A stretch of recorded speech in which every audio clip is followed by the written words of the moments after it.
Bonjour chers internet lectrices et internet lecteurs. Nous voilà donc arrivés au terme de ce challenge de Black November. C'est la 4e semaine que je viens de terminer avec la lecture de 2 romans qui suivent la consigne pour cette 4e semaine. Alors la consigne, c'est le thriller historique. Donc dans le cadre de cette consigne, j'avais choisi 2 thrillers. Le premier, dont je vais vous parler tout de suite, c'est Triomphe des ténèbres de Giacometti et Raven. Alors c'est le premier livre que je lis de ces auteurs, Giacometti et Raven, je ne connaissais pas du tout. C'est un style d'écriture que j'aime beaucoup.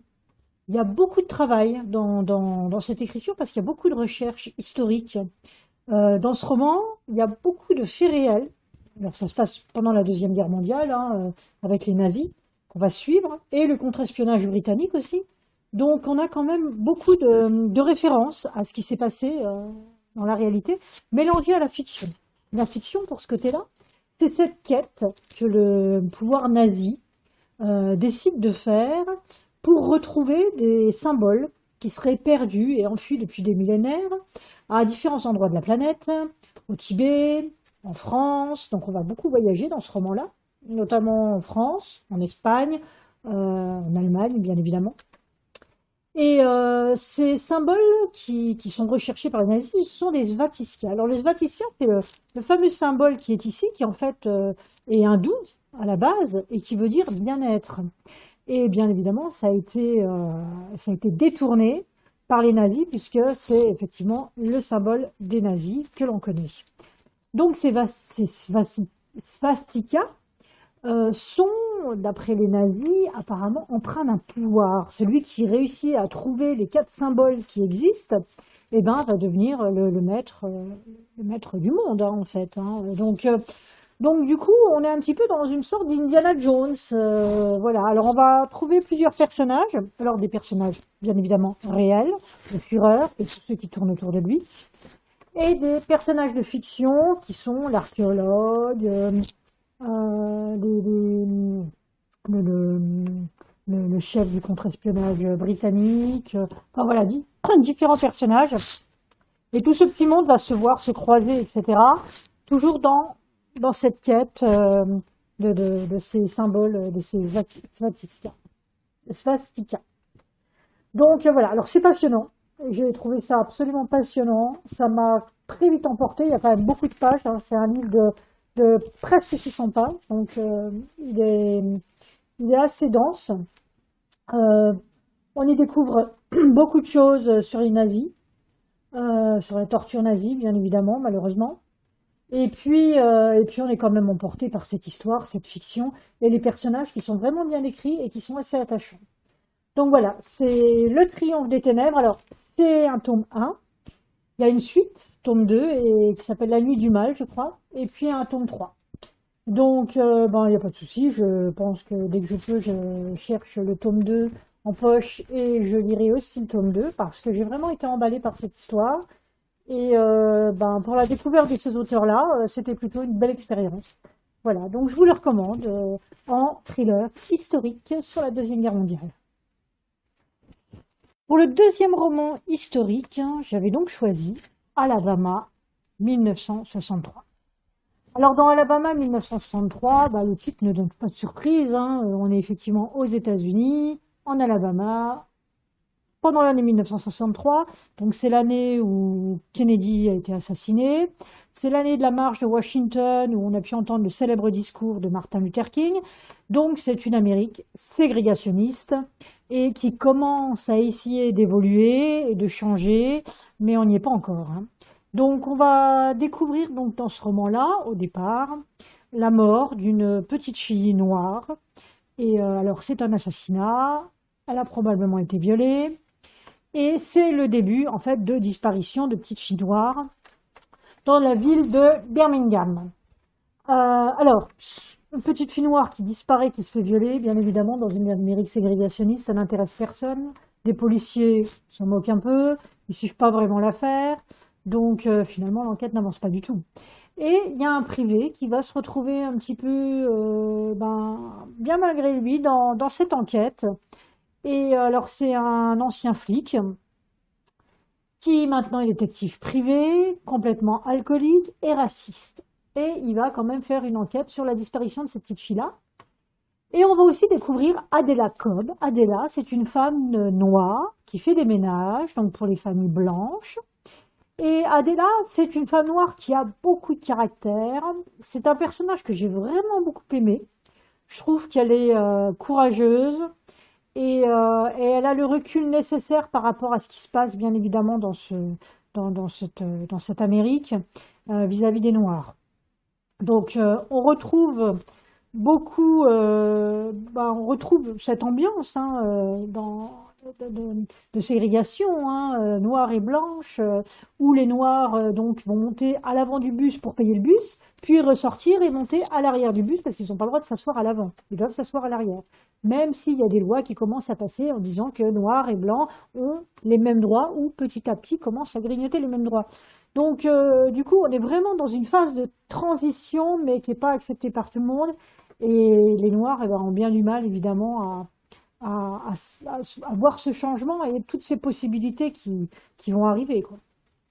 Donc on ressent beaucoup ça dans ce roman. Alors Adela, eh ben, un peu pareil, malgré elle, elle va se retrouver mêlée à l'affaire aussi, à l'enquête, et elle va faire un duo finalement avec Bud Larkin, donc le détective privé. Et donc tous les deux, ça va être un duo assez improbable quand même. Et en fait, cette relation qu'il va y avoir entre les deux, je la trouve formidable. Déjà, elle est pleine d'humour. Vous allez voir, les dialogues sont très drôles.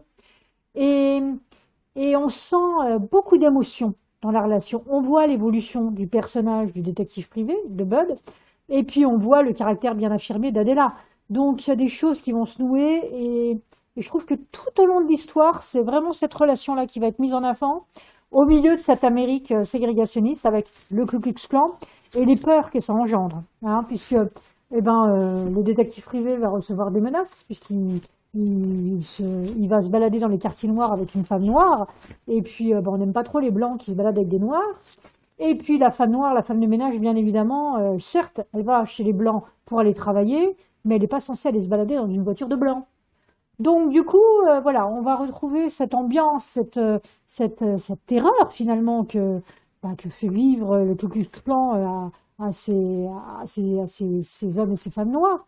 Donc voilà, on est vraiment plongé là-dedans. Alors après, l'écriture en elle-même, on n'est pas dans la description de paysages, on est vraiment plus dans les personnages et le côté angoissant de cette Amérique ségrégationniste, avec des détails sur ce qui s'est passé à cette époque-là, qui sont réels, hein, pour les suites.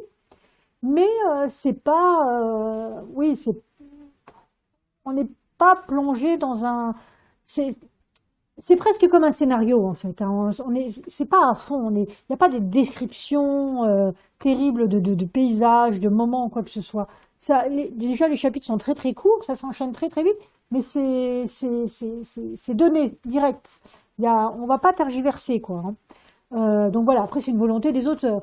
Alors la fin c'est pareil, parce qu'on va trouver l'assassin bien évidemment, mais il n'y aura pas une enquête qui va au fur et à mesure nous donner des indices, on va penser... Alors si, à un moment donné on cherche quand même quel est l'homme, voilà, on se penche sur les différents protagonistes qui peuvent intervenir dans les histoires en pensant que c'est telle ou telle personne. Et puis tout à coup, poum, l'assassin on le découvre. On le découvre, on s'y attend pas du tout.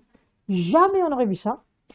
Donc c'est une fin, alors j'ai pas compris si c'était une fin un petit peu, ben vite on arrive à la fin du bouquin, donc on va vite dire qui c'est, donc un peu bâclé, ou si c'était pour un effet twist, alors effectivement, pourquoi pas. J'ai pas bien compris là, mais ça m'a pas gâché le plaisir de cette lecture, parce que je crois que ce livre-là, c'est pas pour la résolution de l'enquête qu'on va le lire. C'est vraiment pour cette ambiance qu'il y avait en 1963 et ce couple improbable qui va mener l'enquête, ce blanc et cette femme noire. Donc voilà, et puis les dialogues qui sont... Moi, j'ai beaucoup aimé les échanges, les dialogues entre eux. Et puis elle avec ses copines noires aussi, hein, c'est assez drôle. Donc voilà, c'est surtout ça qui m'a plu dans ce livre. C'est pas un thriller, hein, c'est plus polar que thriller. Hein. Vous ferez pas des cauchemars avec ce genre de livre.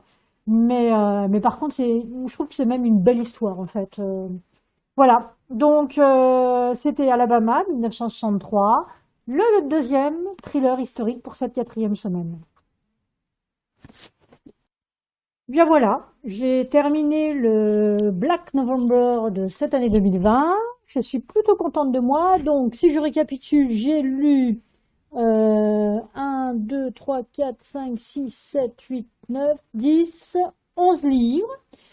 Alors, pour rappeler très très vite, hein, j'ai lu Migale de Thierry Jonquet, Robe de mariée de Pierre Lemaître, Sœur de Bernard Minier, La forêt des ombres de Franck Tillier, L'enfant au caillou de Sophie Loubière, Miserere de Jean-Christophe Granger, 1963, Alabama 1963, donc que je viens vous de présenter, et Le triomphe des ténèbres de Giacometti et Raven, que je viens de vous présenter aussi. Et deux livres donc qui étaient pour la consigne, un livre avec dans le titre un seul mot, donc Alex de Pierre Lemaître et Impact d'Olivier Norek. Voilà, ça me fait donc 2, 4, 6, 8, 10 livres. Un 11e livre qui était Travail soigné de Pierre Lemaître, qui en fait ne rentrait dans aucune catégorie, mais parce que j'avais envie de lire Alex et que c'était préférable de lire celui-ci juste avant. Donc c'est mon 11e livre et je suis en train de lire en fait le 12e. Voilà, je l'ai commencé hier, je l'ai pas terminé, mais j'avais très envie de le lire et voilà, c'était l'occasion. Après tout, c'est lundi, normalement la fin du Black November. Il n'y a qu'un mot dans le titre, Puzzle. Oui, Puzzle de Franck Tillier que je suis en train de lire actuellement en e-book, donc je peux pas encore vous en parler. Pour l'instant, ça me plaît, évidemment. Ça se passe dans une maison psychiatrique, dans un hôpital psychiatrique désaffecté. En tout cas, j'en suis là en ce moment, avec des jeunes qui doivent jouer à un jeu. Alors, à mon avis, ça va devenir très morbide. Ça va, je pense, devenir très glauque, comme c'est bien le faire Franck Tillier. Voilà, donc ça sera mon 12e livre pour ce mois. Et j'aurai vraiment clôturé le Black November. Je pense pas faire une chronique vidéo, ou peut-être, je sais pas encore. Voilà, c'est terminé. Je vous retrouverai sur d'autres vidéos, sûrement sur d'autres défis. Il y a le Cold Winter Challenge qui commence très très bientôt, le 1er décembre en fait. J'ai prévu une pile à lire pour le Cold Winter Challenge. Il y a de fortes chances que je vous en parle en vidéo, en post écrit aussi, comme je fais sur ma page Facebook, les livres et les jeux du monde de Marie, ou sur mon compte Instagram, les livres dans le monde de Marie, voilà. Je vous dis à très bientôt, je vous souhaite de bons voyages d'ivresse et de bonnes lectures. Ciao!